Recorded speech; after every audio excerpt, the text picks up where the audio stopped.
Hoje é quarta-feira, 6 de novembro. O programa No Fio da História traz, nesta edição, um balanço soturno da barbárie que abalou o Rio de Janeiro na semana passada. Nossa análise vai na contramão do ufanismo, daqueles que se conformam com a letalidade policial e que comemoraram a matança de 121 pessoas, embora as autoridades do governo do estado insistam em dizer que foram só 4 vítimas. Os policiais cujas vidas também se perderam. O espetáculo da violência, a pirotecnia macabra do governo Cláudio Castro e o saldo inédito de mais de uma centena de vidas ceifadas em um único dia formam o clímax surrealista de uma longa história de violência policial ao longo das últimas décadas no Rio de Janeiro. O fio da história foi buscar a luta do ex-governador Leonel Brizola para implantar no Estado uma política de garantia dos direitos humanos e da emancipação das comunidades pobres da cidade através da educação integral. O programa mostra também a reação violenta contra essas políticas nas chacinas da Candelária e de Vigário Geral, e o desmonte do projeto do CIEPS, que privou 5 milhões de jovens do direito ao ensino em tempo integral e de estarem protegidos pela educação da sedução do crime, contribuindo para a escalada das facções criminosas aos níveis que chegamos hoje. Assista.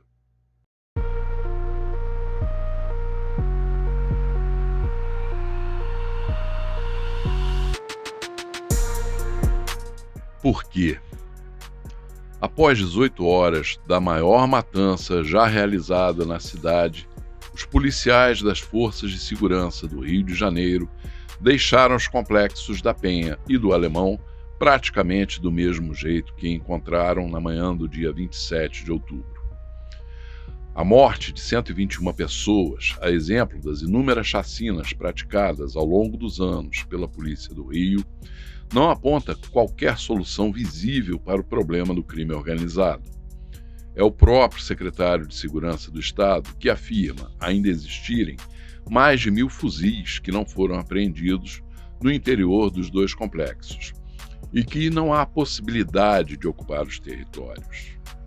O Estado nenhum do Brasil tem condições de fazer de forma permanente, colocando policiais dentro das comunidades. O Rio de Janeiro, infelizmente, nós temos quase 1/4 da população morando em favela.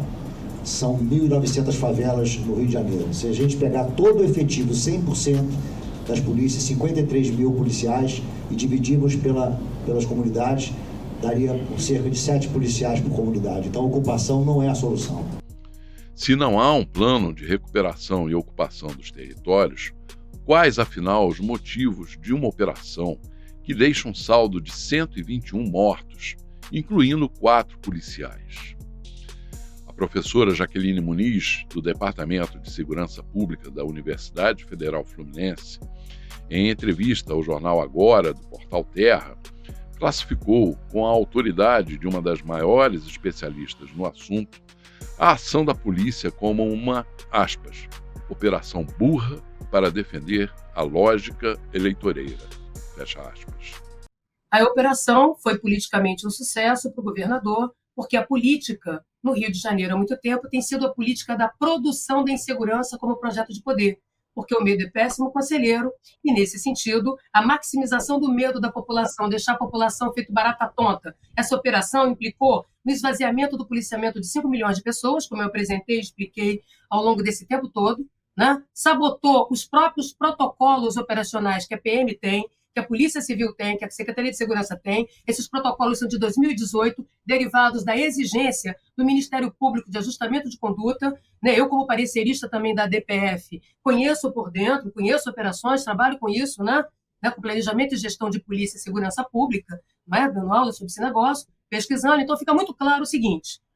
O tipo de operação, a missão da operação era adequada, que era cumprir mandado de prisão, mas se transformou num espetáculo macabro, porque quando a gente tem muita matança, a gente está queimando arquivo. Matanças, você não mata a galinha dos ovos de ouro da investigação da inteligência, porque nenhuma operação, nem com 10 pessoas, nem com 2.500, nem com milhões, são capazes de produzir controle sobre território e população. Todo o efeito da operação é um efeito repressivo, pontual, limitado no tempo e no espaço. Operação é o estado da arte da ação da polícia. A operação é a repressão qualificada e com foco. Por isso, ela tem que ser usada com parcimônia. Por isso, é operação, tem que ser cirúrgico. Cirurgia no corte, precisão no corte. Não pode ser essa lambança operacional para produzir, né, resultados eleitorais, publicidade eleitoreira para o bloco do eu sozinho do Castro. Porque sequer o governador, né, na sua irresponsabilidade, mobilizou os recursos estaduais, Corpo de Bombeiros, Ministério Público, Defensoria, um conjunto de ferramentas, inclusive a própria Guarda Municipal, para poder garantir o fluxo na cidade, garantir a segurança, como nós fizemos há tempos atrás na operação do próprio Alemão,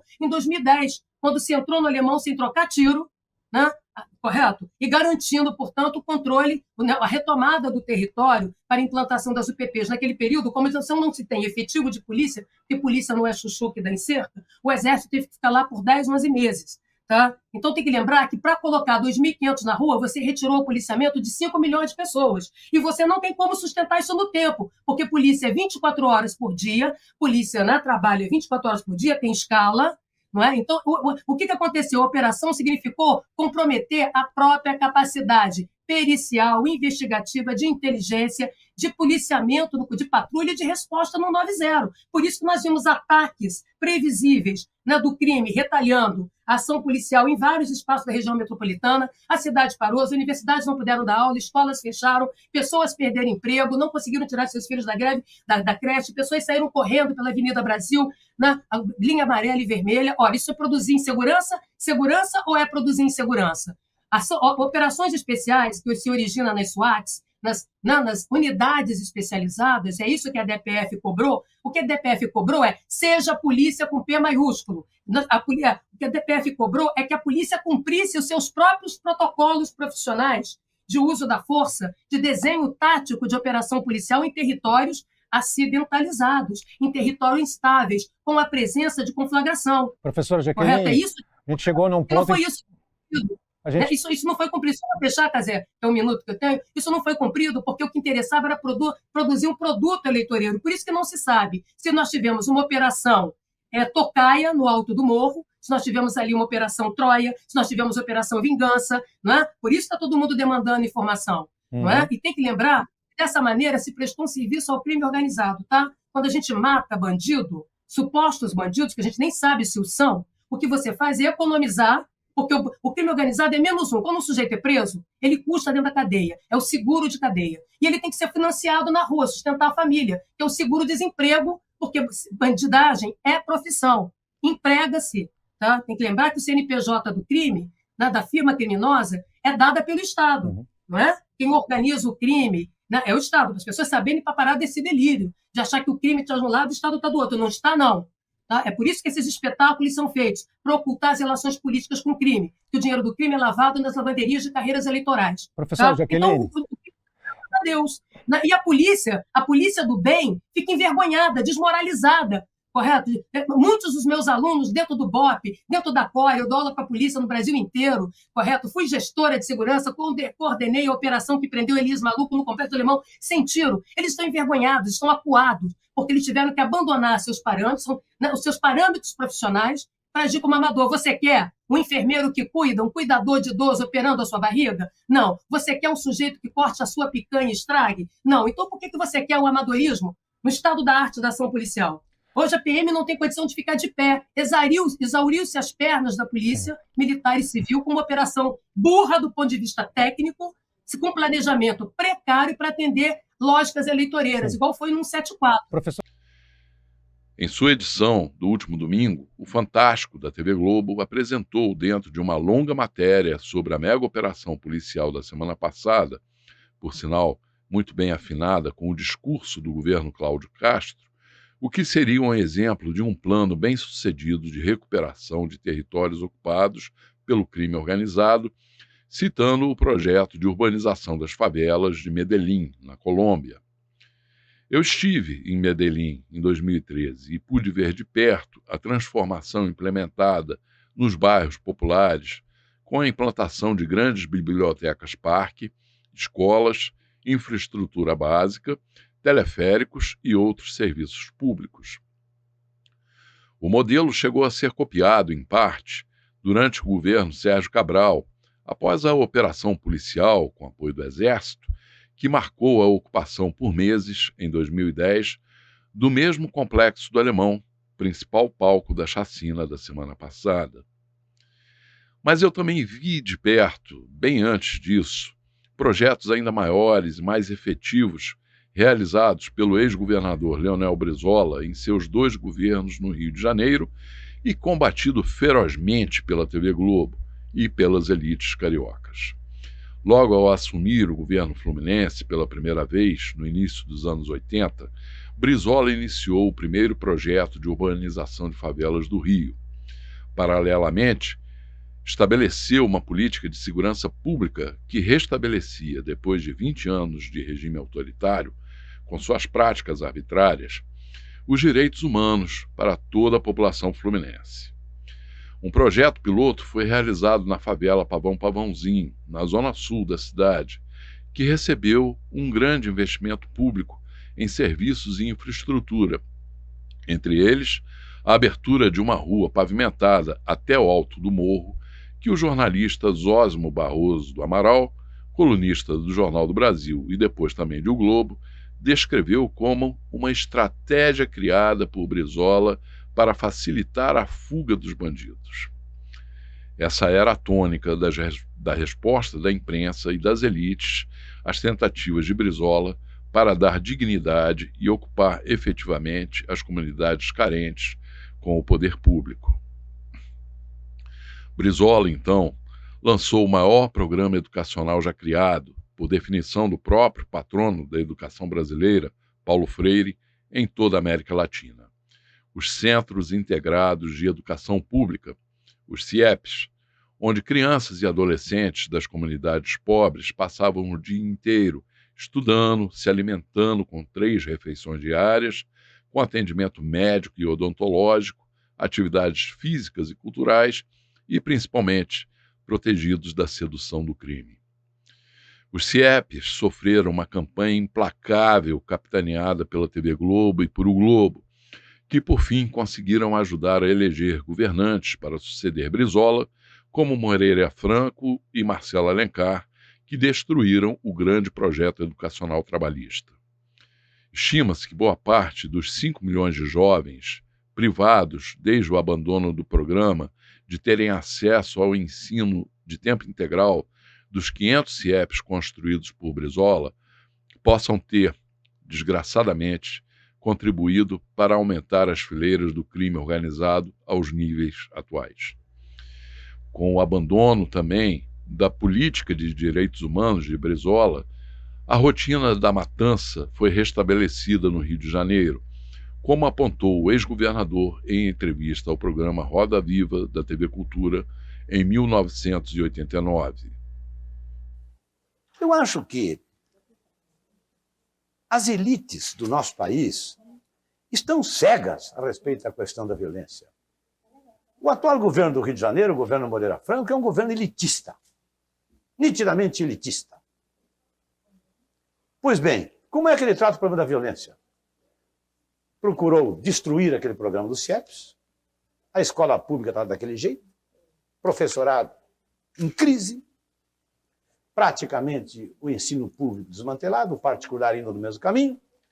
Quer dizer, as causas de tudo isso completamente abandonadas. E ele incentivou a repressão. As favelas são guetos de inimigos, tem que invadir as favelas. Que coisa mais escandalosa do que esta? Agora, tudo senhor, é culpa da favela. Então, combate. Que programa teria? Pior é a matança. O escândalo da matança. Isto ainda vai cair sobre as nossas cabeças.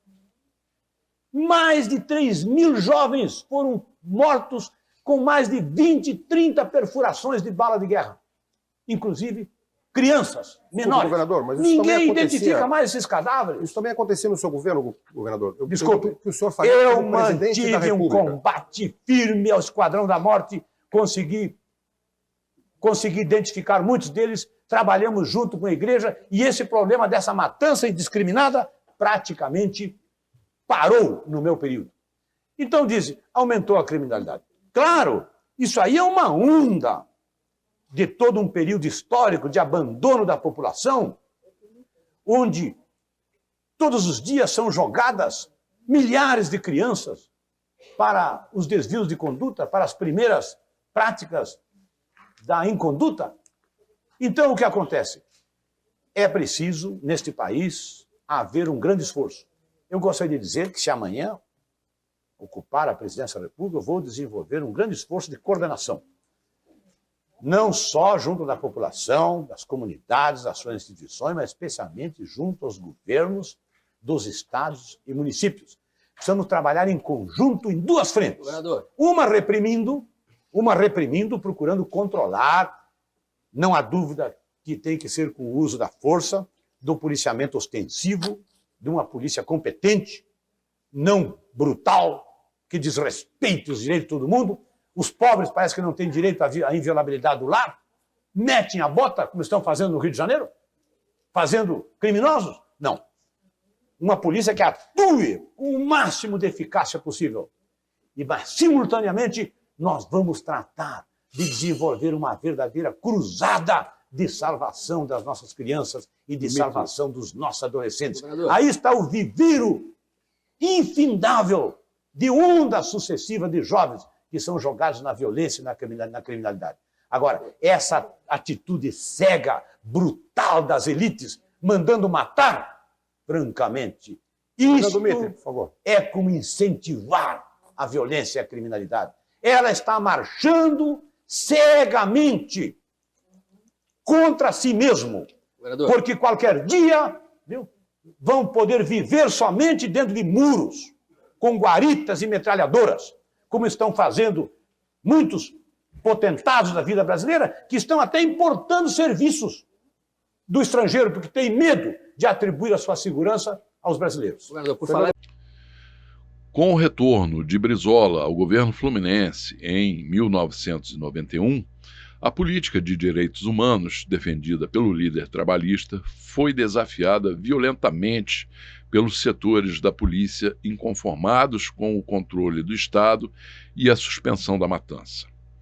Duas terríveis chacinas marcaram o segundo governo Brizola no estado do Rio, a da Candelária e a de Vigário Geral.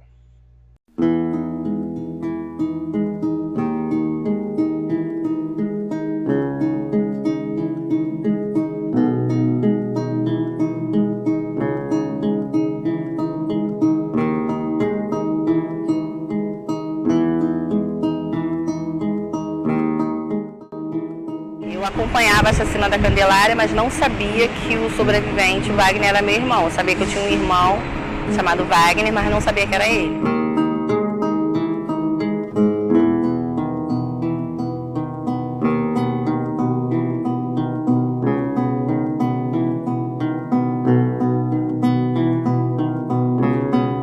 Para mim é um privilégio de como estar vivo, que muitos amigos meus morreram. E quem está lutando pela causa não está deixando cair no esquecimento, porque normalmente certas coisas no Brasil sempre caem no esquecimento quando ninguém faz lembrar. Eles estão mostrando que não foi esquecido o que se aconteceu.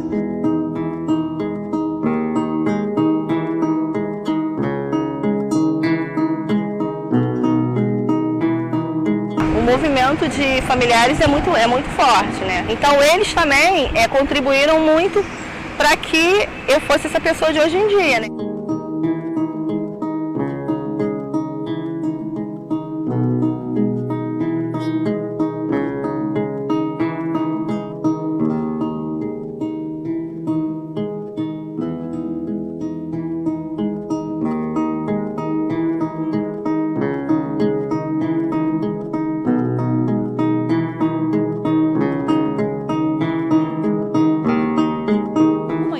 Que repercutiu em todo o mundo. 21 corpos, 21 pessoas mortas por policiais. Todos os acusados da chacina são PMs. 51 integravam o grupo de extermínio conhecido como Cavalos Corredores. Um outro policial é acusado de ocultar provas. Apenas 7 foram condenados. Desses, 3 foram absolvidos em um segundo julgamento. Dos condenados, um ainda está preso, mesmo assim porque responde a outros crimes. Um dos presos recebeu liberdade condicional e outro teve a pena extinta. O último, que estava foragido, foi morto em 2007. A chacina foi em represália à morte de 4 policiais militares por traficantes que agiam na região. Para a Anistia Internacional, a violência policial nas comunidades não mudou nesses 20 anos. A Anistia quer investigações imediatas, completas e independentes de todos os crimes envolvendo policiais. O então vice-governador Nilo Batista, que também comandava a segurança pública do Estado, faria mais tarde uma análise do comportamento das chacinas. Em entrevista dada há 4 anos a um canal da OAB, ele discerne quando elas surgiram para desafiar um governo que procura restabelecer a política austera de direitos humanos, como era o caso do governo Brizola, ou quando elas são explicitamente apoiadas pela mídia, como no caso do governo atual, partindo de uma política de segurança apoiada em uma aliança entre o governo, as elites e os setores autoritários da esfera policial. Quando a chacina é apoiada pelo governo, ela é tratada assim. Alguém dirá, nos 19 do Alemão, eu não vou dizer quem disse isso, não se trata bandidos com flores.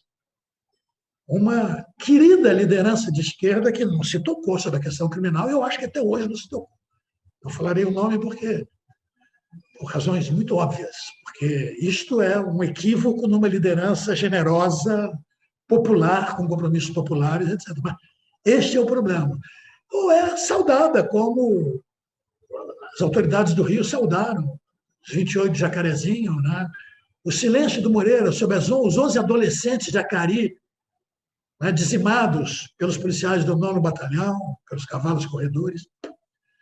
É muito fácil perceber onde você tem uma chacina que está realizando políticas públicas e uma chacina que é um ato de inconformismo contra políticas públicas de respeito e de observância da Constituição e das garantias que as leis conferem a todos os brasileiros.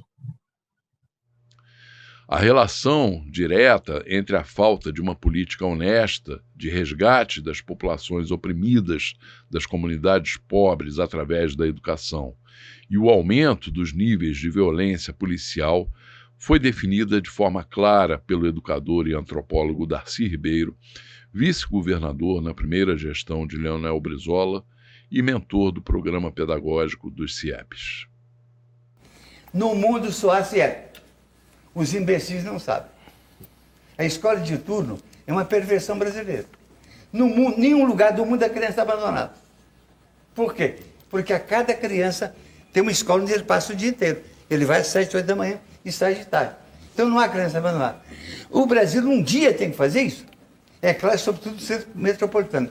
Enquanto São Paulo não puser todas as crianças numa escola que ele passa o dia inteiro, em que alguém estude com ele, é claro que vai estar cheio de meninos se matando uns aos outros, sendo mortos, caindo na droga, na criminalidade.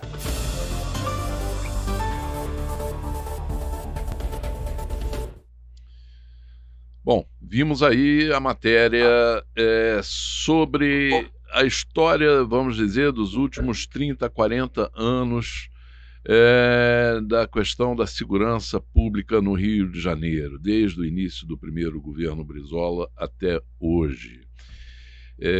Brizola Neto, qual é a sua análise em relação a essa situação que estamos vivendo hoje, depois dessa maior chacina da história da cidade do Rio de Janeiro, que deixou um saldo de 121 mortos? Como que você vê isso à luz dessa perspectiva histórica, inclusive, que começou com seu avô? A primeira coisa, eu acho que não dá para a gente deixar de falar nisso, né? Diziam que o Brizola era o responsável pela violência do Rio de Janeiro. né? Você participou do governo Brizola, participava da comunicação do governo Brizola. Você lembra das inúmeras matérias que saíam nos veículos da grande imprensa acusando o Brizola de ser o responsável pelo aumento da criminalidade, pelo aumento do tráfico de drogas na cidade do Rio de Janeiro. Pois bem, Artal, 30 anos depois do final do governo Brizola, que acabou o último ano do governo Brizola, foi o ano de 94, que ele já nem era mais o governador era o Nilo Batista, né? Se passaram 30 anos, a política de direitos humanos ela foi completamente destruída, acabada pelos inúmeros governos que sucederam o Brizola, né? Todos eles praticaram uma linha de repressão dura, né? De operações com altos índices de mortalidade, com operações violentas, incursões violentas dentro da favela. E aí a gente faz uma pergunta: o que aconteceu com o crime organizado? Acabou o crime organizado? Pelo contrário, o crime organizado se sofisticou, os volumes de droga e de armas aumentaram várias vezes, né? E o Rio de Janeiro se tornou uma cidade cada vez mais violenta. Então, assim, a primeira coisa eu acho que é fazer essa reparação histórica, né? O Brizola, ele denunciava a violência como um processo muito mais complexo do que a simples invasão de favelas, né? Ele denunciava, inclusive, que os grandes problemas não vinham da favela, e é verdade, né? As armas não são fabricadas na favela, as drogas não chegam nas favelas, e a própria questão do domínio dos territórios, da falência do Estado, né? Das pessoas o Estado Democrático de Direito realmente não funcionar em determinadas áreas da cidade, né, é uma falência do modelo. Então, assim, a primeira reparação que eu acho que deve se fazer é compreender que essa campanha que foi feita contra o governo Brizola, na verdade, era usar a violência, né, para combater um governo que defendia a integridade, né, da casa dos pobres. Era isso que acontecia no governo Brizola. E mais do que isso, que entendia a violência como um processo complexo que não pode ser combatido simplesmente com repressão, e sim com um conjunto de políticas sociais. A gente vai ver aí um vídeo do Brizola que ele fala, depois do primeiro sucessor dele, que foi o governo Moreira Franco, que destruiu o CIEPS, acabou com aquelas escolas públicas de tempo integral, que certamente daria um destino diferente a milhares de jovens que, por falta de uma escola de qualidade, por falta de uma boa educação, acabaram se iniciando, né, nos primeiros passos ali da criminalidade. Então, destruíram toda a base social, destruíram toda a proteção social oferecida pelo Estado dos governos Brizola, e passaram a tratar a questão da violência, o tráfico de drogas, o domínio de territórios, simplesmente com repressão policial, e uma repressão policial burra ainda, porque é uma repressão policial que só vai com a bala, que não tem inteligência, né? Você repetiu mais de 100 mandatos de prisão, não efetuaram prisão, mataram mais de 120 pessoas. Brizola falava que a polícia boa não é a que mata, a polícia boa é a que prende, e dizia com muita razão, né? A gente vê, eu vejo muito evangélico defendendo a operação policial, né? E eu não consigo conceber como uma pessoa pode ser cristã e defender a morte como método policial. Nem eu. Isso é uma coisa que me assusta mesmo, né? Porque ou é cristão, né, e defende a vida, né? Ou então, francamente, né, há uma incoerência muito grande, né, em você ser cristão e acreditar que a morte ela pode ser uma decisão humana, né? Ela pode ser uma decisão, pode ser uma pena aplicada a um bandido, a quem quer que seja, né? Inclusive o Brasil não tem pena de morte, né? Então, assim, a ação da polícia oficialmente, eu acho que a gente tem que ter assim uma compreensão de que realmente assim, a violência ela gera revolta das pessoas, né? A falta de segurança gera revolta das pessoas. As pessoas têm sua privacidade invadida. É inegável que o tráfico oprime as populações faveladas, assim como as milícias oprimem as populações faveladas. E as pessoas estão cansadas disso. Isso é compreensível.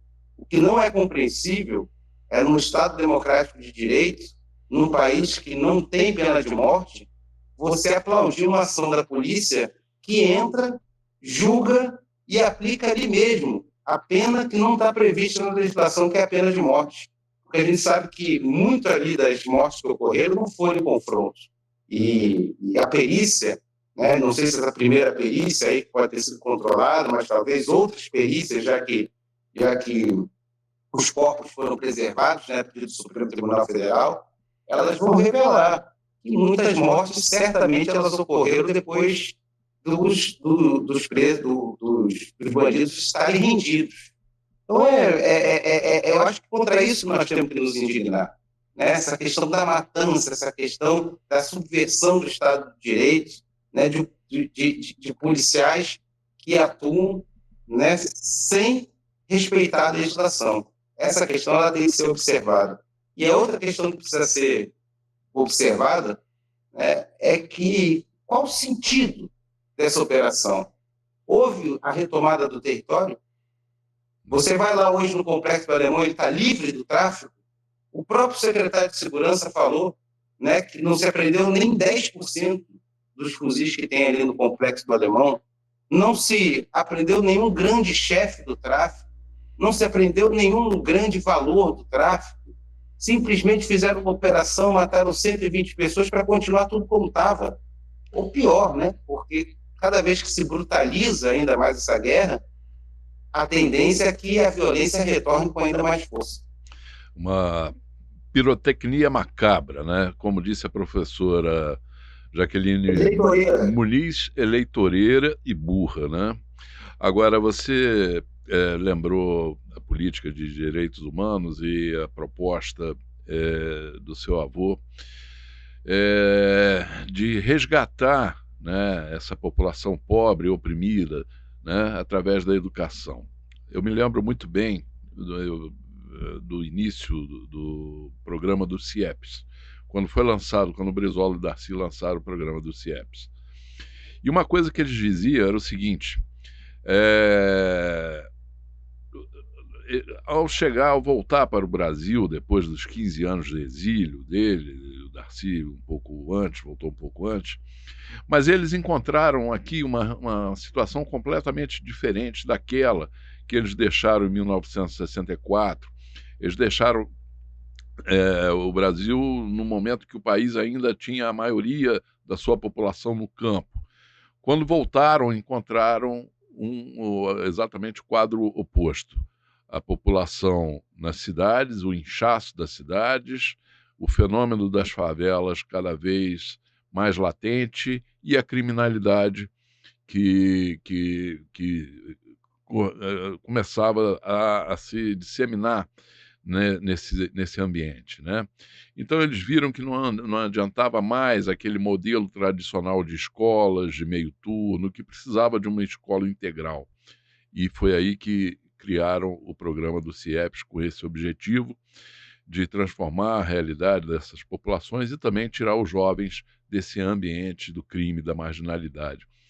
No entanto, esse programa foi terrivelmente combatido, ferozmente combatido pela TV Globo, que agora, como nós vimos aí na matéria que nos antecedeu, a TV Globo, ironicamente, contraditoriamente, elogia e aponta o projeto de Medellín, da urbanização de favelas, como solução.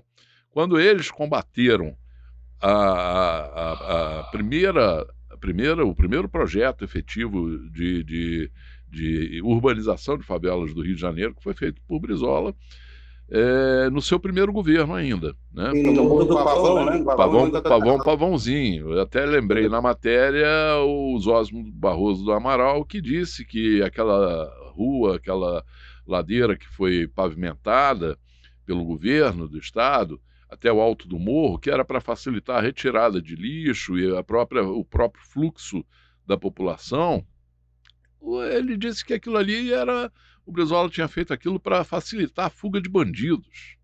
Olha o nível da imprensa naquele momento ali, o que era a campanha, né, capitaneada pelo Globo, pela TV Globo, né, contra o governo Brizola, né?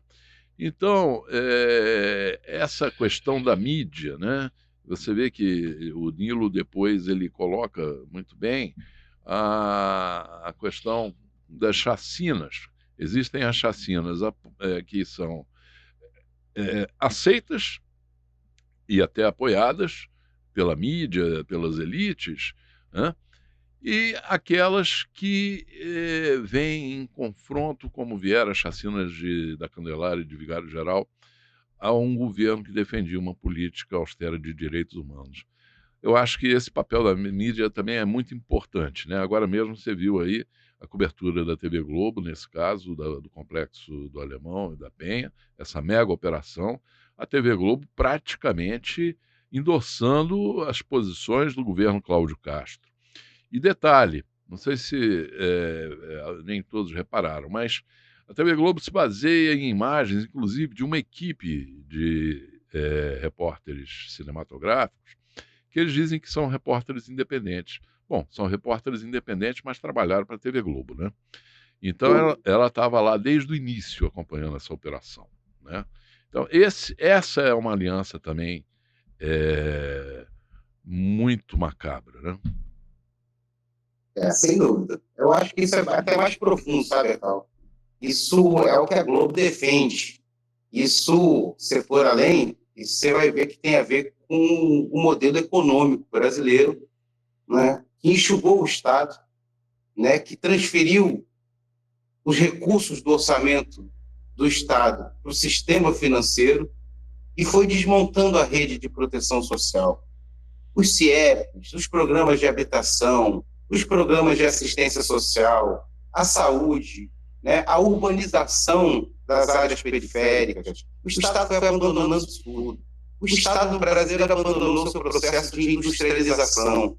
Né? Então, o Estado brasileiro é um Estado que não promove desenvolvimento econômico. É um Estado que não promove educação de qualidade, que não promove sequer uma rede de proteção e de assistência social para amparar as crianças que não tiveram escola, os adultos que não tiveram trabalho. E essa violência é simplesmente a face mais macabra do neoliberalismo, né? Porque você nega a essas populações moradia de qualidade, você nega saneamento básico, você nega escola de qualidade, e o que você oferta a eles é a dureza das operações policiais, a morte e o encarceramento. O Brasil já é a terceira maior população carcerária do mundo, né? O Brasil tem indicadores de violência policial entre os maiores do mundo. Então, essa é a política do neoliberalismo, né, dos governos neoliberais na população pobre. E, o que eles não admitiam no governo Brizola, porque o combate ao Brizola não era um combate pessoal, o combate ao Brizola era um combate às suas ideias. E o Brizola ele teve a coragem, por exemplo, de colocar mais de 50% do orçamento do Estado em educação. Hoje, você vai olhar o orçamento do Estado do Rio de Janeiro, a Secretaria de Segurança Pública tem mais recursos do que a saúde e a educação somados. Tem alguma coisa errada aí. Então, a única política, o Estado só sobe o morro com a polícia. É essa a ideia que eles têm de melhorar a questão social? A questão social voltou a ser tratada como caso de polícia no Brasil. Essa é a realidade. E a televisão, né, a grande mídia, especialmente a TV Globo, ela é, na verdade, porta-voz dos interesses dos poderosos que negam dinheiro para a escola, que negam dinheiro para o desenvolvimento econômico, para a industrialização brasileira, para a urbanização adequada brasileira, e destinam esse dinheiro para a rentabilidade das suas aplicações, para o rentismo, para o sistema financeiro. E eles defendem isso. E a Globo não defende isso por acaso.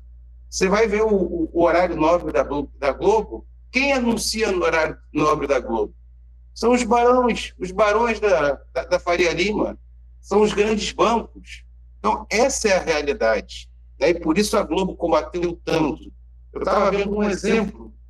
Você falou do processo de migração da população rural para os centros urbanos do Brasil, que aconteceu com muita intensidade no final da década de 70, no início da década de 80. Pois bem, o problema é que esse processo de urbanização ele ainda foi reflexo de um momento em que o país ainda estava industrializado e que ainda tinha muitos empregos industriais nos grandes centros urbanos, né? São Paulo era o maior polo metal mecânico do país não, era o terceiro maior polo metal mecânico do mundo. O Rio de Janeiro tinha uma vasta indústria de químicos, de medicamentos, tudo isso se acabou. E essa urbanização ela passou a ser feita de uma maneira precária, as pessoas se amontoando em favelas, as favelas se tornando guetos, verdadeiros guetos, né, excluídas da cidade. E aí eu estou falando isso porque, em contraste, eu acompanhei um processo que aconteceu na China agora nos últimos 10 anos. A China trouxe do campo para a cidade mais de 200 milhões de pessoas nos últimos 10 anos. O Brasil inteiro saiu do campo para a cidade na China. Só que lá, ao contrário daqui, né, lá se tem um Estado que se preocupa com a educação das crianças. Lá tem um Estado que se preocupa com a urbanização e das cidades que estão recebendo essas massas de população. Lá tem um Estado que se preocupa com o emprego dos chineses e com o emprego de qualidade, que investe na indústria, que investe na inovação, que investe em ciência e tecnologia. Lá eles não aplicaram o receituário neoliberal e, portanto, eles não precisam usar o encarceramento e a morte como política social, né? Como a questão social, eles não precisam transformar em caso de polícia. Então, essa é uma diferença para o que aconteceu aqui. Aqui você teve um processo de urbanização com o país quebrando, né? E essas pessoas vieram para a cidade, mas elas não foram recebidas pela cidade. Essa é a grande realidade. Bom, essa história que aconteceu agora nos complexos do Alemão e da Penha é mais um capítulo desse longo e triste relato de chacinas e violência policial na história do Rio de Janeiro. Evidentemente que pela primeira vez a gente vê uma situação dessas com mais de 100 mortos, mais de 120 mortos, uma coisa absurda que só se vê em guerras de grandes proporções acontecer num espaço tão curto de tempo assim, uma matança desse tipo. Essa operação teve vários aspectos e vamos acompanhar agora uma retrospectiva da jornalista Meane Albuquerque sobre o que aconteceram nessas 18 horas macabras dentro dos complexos da Penha e do Alemão. E voltamos para analisar um pouco mais detidamente esses acontecimentos, certo?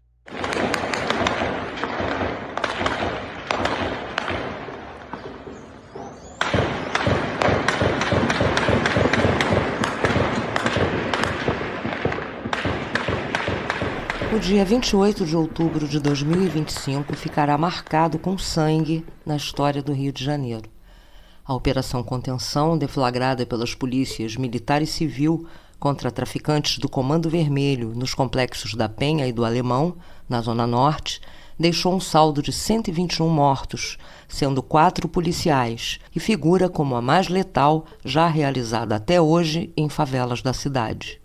A ação, com o objetivo de cumprir mais de 100 mandados de prisão e de busca e apreensão, é considerada por especialistas em segurança pública e por entidades de direitos humanos como um massacre. Além das mortes, a operação deixou 15 agentes feridos, prendeu 113 suspeitos, apreendeu 91 fuzis, armas e veículos. Mas nenhum integrante da alta cúpula do crime organizado foi capturado, preso ou estava entre os mortos.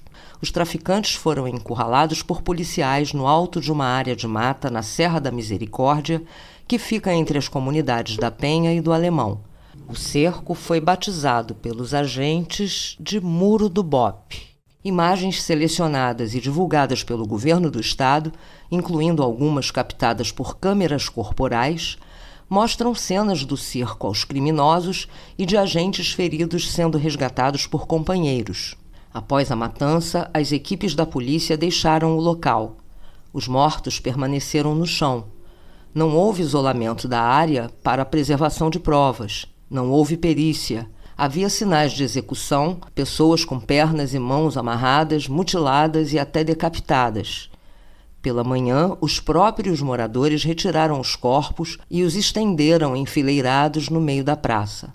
Ao mesmo tempo, em represália, o tráfico desencadeou uma onda de protestos em vários pontos da cidade, interditando vias importantes com ônibus atravessados nas pistas e incendiando barricadas.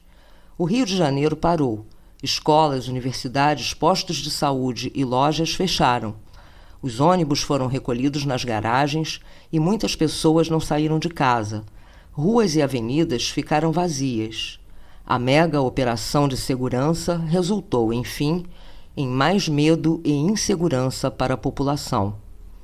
Em pronunciamento oficial, o governador Cláudio Castro e os secretários de Polícia Civil e Militar consideraram a ação um sucesso.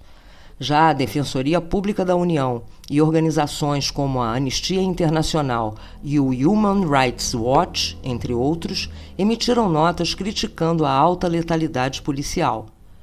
Na esfera estadual, a Delegacia de Homicídios da Capital e o Ministério Público acompanham a apuração das circunstâncias das mortes, enquanto a Subsecretaria de Inteligência investiga a facção e os integrantes. Enquanto isso, o governo Lula tenta obter aprovação no Congresso para a PEC da Segurança Pública, que propõe ações integradas entre os órgãos federais, estaduais e municipais. O governo federal acaba de encaminhar também o projeto de lei antifacção, que intensifica o combate a grupos criminosos. Pois é, vimos nessa matéria de Meane Albuquerque cenas e uma história que nunca se viu antes na cidade do Rio de Janeiro, apesar da longa história de chacinas e de violência que marcaram e marcam a cidade, né? Como que você analisa Brizola Neto, como você analisa essa ação especificamente da polícia do Rio de Janeiro, que, segundo dizem, foi preparada durante um ano? Eu acho que a definição da professora Jaqueline, ela é perfeita, né?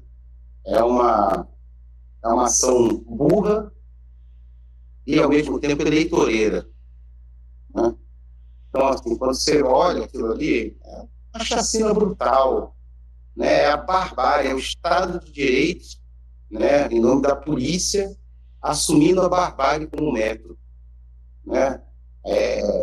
O Estado de Direito delega à polícia o poder da violência legal, mas ela tem que ser usada em favor da vida, em favor do ser humano, né? E quando a gente pensa no propósito dessa operação, né, a gente começa a se questionar qual é o verdadeiro propósito dessa operação.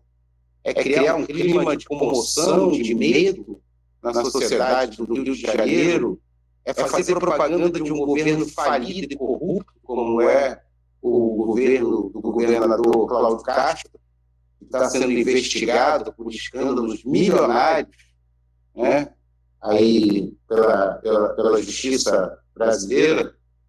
Qual é o objetivo? É o Estado assumir um lado nessa guerra entre tráfico e milícia? Esses questionamentos têm que ser levantados. Porque, francamente, foram lá, se fez uma ação brutal como essa, uma ação a mais letal de todas as ações, e olha que tem muita ação letal no Rio de Janeiro ao longo de todos esses anos, a mais disparada, a ação mais letal que teve no Rio de Janeiro, né? Sem um objetivo claro. Você quer dizer que a justificativa do governador, né, ao ministro Alexandre de Moraes, para justificar a operação, é fazer um histórico do Comando Vermelho. Pois bem, o Comando Vermelho foi derrotado. Se conseguiu livrar pelo menos o complexo do Alemão da presença do Comando Vermelho, não se conseguiu nada disso. Então, assim, é uma operação burra e com uma finalidade pequena, uma finalidade baixa, uma finalidade política, né? E aí se produz o que está se produzindo ali. Então, assim, é a completa subversão, né, do Estado de Direito. Eu acho que as investigações, né, a perícia, né, os corpos foram abandonados na mata, os próprios moradores tiveram que descer com os corpos das pessoas, sabe? Então, assim, uma coisa brutal, uma coisa sem respeito nenhum pela vida. Então, assim, por mais que a gente veja, né, que a opinião publicada impulsiona parte da opinião pública e tentam formar um consenso fabricado, né, um consenso como se toda a sociedade aplaudisse isso, e eu sei que grande maioria da sociedade aprovou essa operação, mas nós temos um papel diferente, nós temos que mostrar a nossa indignação com isso.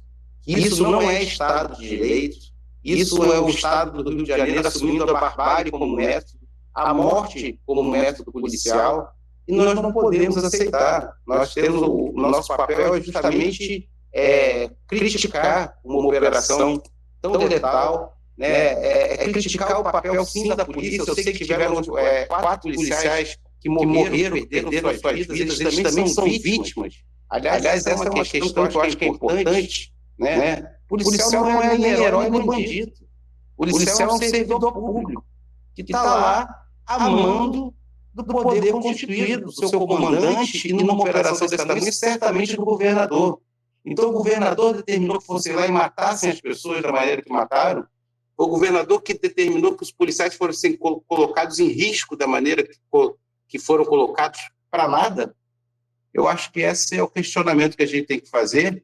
Acho que a gente tem que acompanhar de perto essas investigações, essa perícia nos corpos, não só essa primeira perícia, porque, francamente, o IML do Rio de Janeiro, diversas vezes, ele acoberta, né, ações policiais. Então, acho que é importante que a Defensoria Pública atue, que o Ministério Público atue dentro, verificando, conferindo essas perícias, para que a gente possa ter um quadro mais real do tamanho da barbárie que foi praticada no Complexo da Penha, no Complexo do Alemão. E, assim, ninguém aqui está defendendo o bandido. Você defender a vida, independente de quem quer que seja, né, eu volto a falar aqui, né, eu não consigo conceber uma pessoa que é cristã defender que bandido bom é bandido morto. Não. Bandido bom é bandido preso. Né? Então, a gente tem o dever de questionar uma ação brutal e violenta como essa que foi praticada pela Polícia do Rio de Janeiro. E os objetivos políticos eleitoreiros ficam tão claros que aquele séquito de governadores bolsonaristas vem ao Rio de Janeiro para prestar apoio ao Cláudio Castro, como se precisasse, né, desse apoio, né, sendo que a ação estava recebendo apoio já da mídia, muito claramente, e por parte da população, como você disse, que infelizmente a gente vê, da mesma forma que a gente vê, eu não consigo entender também como pessoas que se dizem cristãs, que têm os valores cristãos, podem apoiar o genocídio do povo palestino em Gaza pelo governo de Israel, e como podem apoiar também essa matança aqui no Rio de Janeiro, né? Mas, enfim, fica muito claro, né, a presença desses governadores bolsonaristas aqui no Rio de Janeiro, que isso é uma estratégia política eleitoreira, né? Agora, eu queria também abordar com você um pouco dessa dinâmica da ação policial, né, da operação em si. O grupo de elite do BOPE subiu de madrugada na mata e tomou posição no alto daquela Serra da Misericórdia, dentro da mata, e muito claramente os bandidos foram encurralados, foram levados para o alto do morro pela ação da polícia, dentro de uma estratégia que os militares chamam uma estratégia de pinça, né, para encurralar os bandidos no alto do morro. E ali, o que se passou ali é uma coisa que só de pensar dá para a gente ficar estarrecido, né? Há relatos de corpos sem cabeça, né?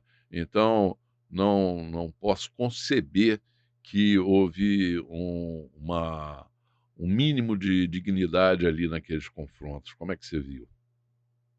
Olha, pode até ter ocorrido ali alguns confrontos, mas quando você simplesmente olha o resultado, né, tem duas partes. Se houve um confronto intenso, não teria como ter 4 mortos de um lado e 120 do outro. Essa é uma questão lógica, racional. Então, eu não duvido que possam ter ocorrido confrontos ali. E realmente, às vezes, o policial se coloca numa situação difícil, que às vezes ali ele está na defesa da própria vida, né? Matar ou morrer. Agora, certamente, muitas dessas mortes não ocorreram em confrontos. Certamente, o que ocorreu ali foram execuções sumárias. E aí é a completa negação do Estado de Direito, né? Aqui não se tem pena de morte. Os policiais não têm direito de ignorarem processo penal, não tem direito de aplicarem ali mesmo uma sentença de morte que não está nem prevista na legislação brasileira. O Brasil não tem pena de morte. Esses policiais, se praticaram essas execuções sumárias, e tudo indica que praticaram, eles cometeram crimes. E a polícia cometendo crime é muito mais grave do que um civil cometer crime. Porque o agente do Estado, ele tem ali o poder da violência legal. E ela deve ser usada em nome do Estado democrático de direito, não da barbárie. Então, essa é uma questão assim, que coloca a polícia do Rio de Janeiro mais uma vez em xeque. A polícia que não respeita a Constituição, que não respeita a legislação brasileira, né, que se acha acima da legislação brasileira. Quando eu falo que o policial não é herói, nem é bandido, o policial é um servidor público. Ele está lá em nome do Estado. É a população que paga o seu salário, né? E ele tem que seguir a lei. Então, eu acho que essa é uma questão muito delicada, porque o crime, ao longo desses anos, ele se sofisticou demais. Nessas organizações criminosas, hoje, você vê lá essa operação que teve do governo federal, né, que pegou o PCC atuando na Faria Lima. Né? O crime hoje está muito sofisticado. E essa operação ela é burra por isso, porque ela não cerca o crime, ela não vai atrás dos chefões do crime. Qual foi o grande chefão do Comando Vermelho que foi preso ali naquela operação? Não conseguiram prender. Né? Então, assim, o que foi aquilo? Eu tenho muitas dúvidas.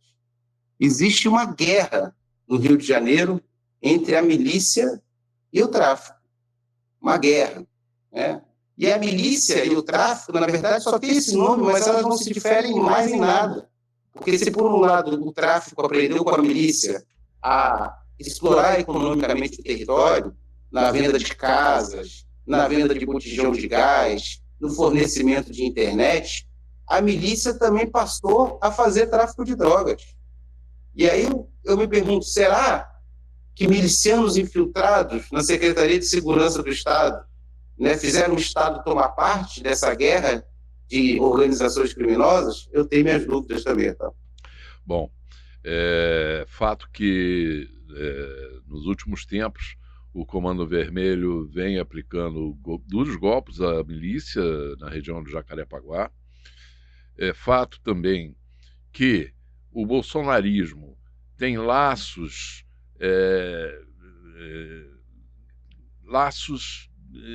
de união com a milícia muito claros, muito íntimos. O assassino da Marielle, né? O Rony Lessa, vizinho de condomínio do Bolsonaro. Sim, das relações. O como filho do vários, Bolsonaro namorava a filha dele. Como vários outros milicianos que trabalhavam diretamente para eles, inclusive nos Foram gabinetes. condecorados pelo seu filho na LERJ. Condecorados e trabalharam faziam parte do seu gabinete. Nos gabinetes deles, né? Então, nos esquemas de rachadinha. Essas relações são muito claras. E esse governo bolsonarista do Cláudio Castro faz parte desse ambiente político, vamos dizer, pervertido, né? Por essas relações promíscuas, né? Então, realmente, eu acho que é uma questão que deve ser considerada, deve ser analisada, deve ser investigada, né? Investigada. Porque a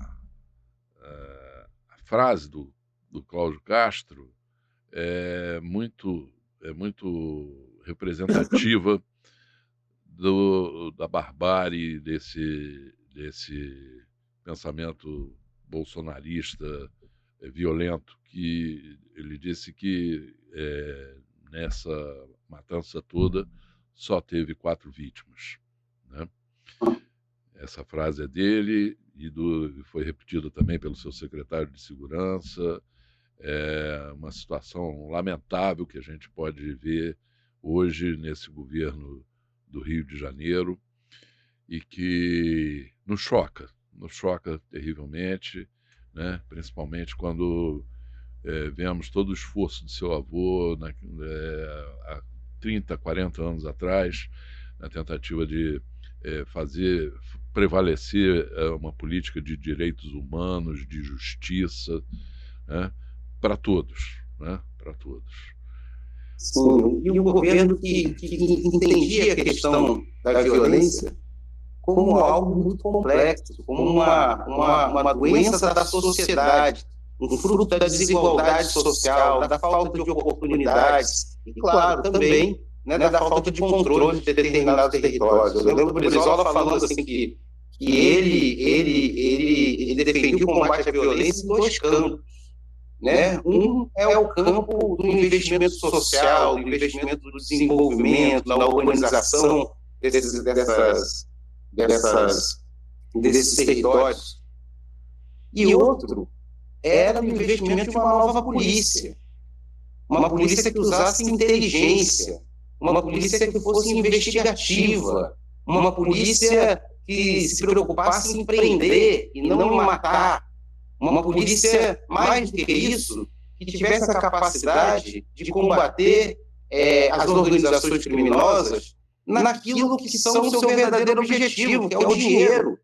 Então, combater economicamente as organizações criminosas, como a gente viu agora, acabou de ver, alguns meses atrás, uma ação efetiva do governo federal, né, que prendeu mais de 40 bilhões do PCC em São Paulo, que cancelou concessões, né? Então, essa é uma ação inteligente, uma ação que investiga, que arruma um mandato de prisão, né? Mas pela investigação, e hoje você tem um aparato tecnológico que permite fazer isso, localiza aonde que está aquele preso, faz uma operação, cerca aquele lugar e prende o chefe do crime organizado, né? E não uma operação completamente destrambelhada, né? Que não apreendeu nem 10% dos fuzis do Complexo Alemão, não apreendeu quase nada em relação à quantidade de drogas apreendidas, não prendeu um único bandido, não prendeu um único chefe do crime e que matou mais de 120 pessoas. Essa é uma operação desastrosa. Pois é. Bom, depois dessa temática tão pesada que nos deixa indignados, né, por todas as questões aqui abordadas, né, nós temos aqui um assunto para encerrar, um tema para encerrar aqui o programa dessa semana, já com uma boa lembrança histórica, que são os 70 anos da posse do presidente Juscelino Kubitschek, garantida pela ação legalista de um oficial, de um general marechal legalista, que marcou o Exército Brasileiro, honrou as melhores tradições do Exército Brasileiro, que foi o Marechal Henrique Dufles Teixeira Lott, né? Ali, naquele momento, né, o golpismo que tinha começado na tentativa de deposição do presidente Getúlio Vargas, frustrado pelo ato de renúncia à vida do presidente Vargas, né? E que depois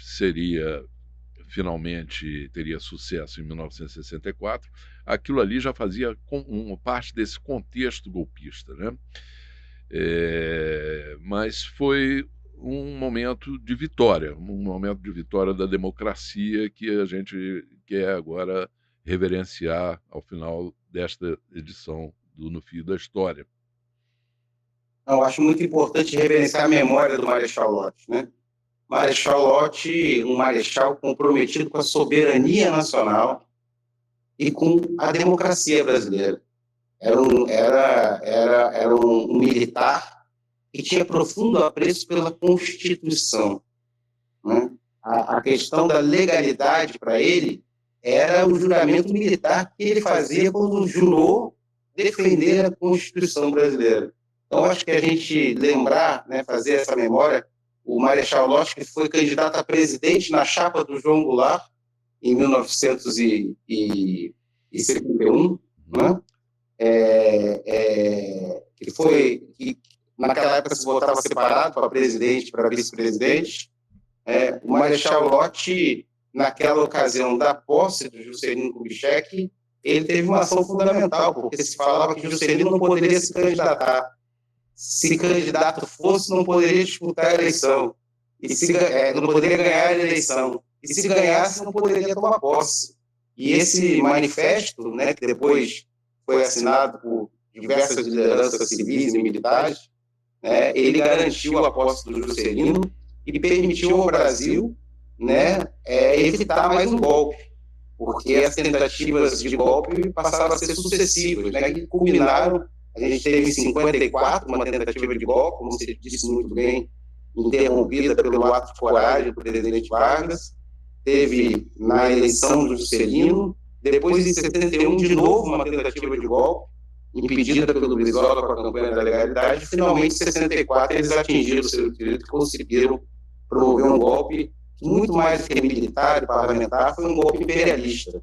Como todas essas outras tentativas eram golpes imperialistas. E o Marechal Lott é um exemplo de um militar nacionalista que defende a soberania e que tem compromisso com a Constituição e com a democracia brasileira. Eu vou reproduzir aqui uma história que eu ouvi, um relato de um ajudante de ordens do presidente João Goulart, dias antes do 31 de março, do 1º de abril, já depois do comício da Central, no dia 13, a situação se agravando, esse ajudante de ordens do presidente disse que o presidente deixou o Palácio Laranjeiras de carro sozinho com ele, o ajudante de ordens e o motorista, e mandou o motorista tocar o carro para a casa do Marechal Lott, que já estava na reserva naquela altura, né? Já tinha passado para a reserva, que morava ali na Muda, no bairro da Muda, na Tijuca, na Grande Tijuca, né? E no meio do caminho disse que o presidente, muito pensativo, e pediu para o carro dar algumas voltas e ficou nessa indecisão durante um bom tempo, até que, por fim, ele decidiu retornar ao Palácio Laranjeiras. A intenção do presidente, segundo esse relato, seria chamar o Marechal Lott para entregar a ele o Ministério da Guerra, naquele momento. Por alguma razão, o presidente João Goulart desistiu no meio do caminho dessa intenção. Eu não vou dizer aqui a fonte, porque não me foi dita, a pessoa que contou não tornou público, na época, mas como jornalista eu posso trazer essa informação com a garantia de uma fonte fidedigna. E não sabemos até que ponto, se o Jango realmente tivesse trazido o Marechal Lott para o governo naquele momento ali, para ocupar o Ministério da Guerra, quem sabe 64 poderia ter sido evitado também, né? Provavelmente, né, Tal? Provavelmente. Pelo menos, certamente, você ia ter uma mudança naquele dispositivo militar. Traiu o Jango, né? Sim. Traiu o Jango e que abriu as portas para esse golpe imperialista. Sim. Bom, mas vamos ficar agora com esse bom momento de 1955, com a posse de Juscelino, com a atitude corajosa do Marechal Lott de garantir, naquele momento, a democracia e a legalidade. Ficamos aqui e até a próxima semana, Brizola. Até a próxima, Tal. Um abraço. Um abraço a todos. No próximo dia 11 de novembro, o Congresso Nacional fará uma sessão solene para lembrar os 70 anos do contragolpe de 1955, liderado pelo Marechal Henrique Teixeira Lott, então ministro da Guerra. Através de uma ação militar, Lott colocou tanques e 25 mil soldados nas ruas para garantir a posse do presidente eleito, Juscelino Kubitschek, e seu vice, João Goulart, ameaçados por uma conspiração de setores políticos e militares que pretendiam interromper a ordem democrática. Esses grupos, que incluíam conservadores como o jornalista Carlos Lacerda, usavam o pretexto de que Juscelino não havia obtido a maioria absoluta de votos. Diante da escalada da crise, que incluiu a recusa do presidente interino Carlos Luiz em punir um oficial golpista, Lott depôs o presidente interino e reassumiu o controle da situação. A ação legalista assegurou que a Constituição Federal fosse cumprida. Como resultado, o Congresso Nacional confirmou a deposição de Carlos Luiz, empossou Nereu Ramos na presidência interina e decretou o estado de sítio para assegurar a transição. O movimento do Marechal Lott garantiu a continuidade do processo democrático, permitindo que JK e Jango tomassem posse em 31 de janeiro de 1956.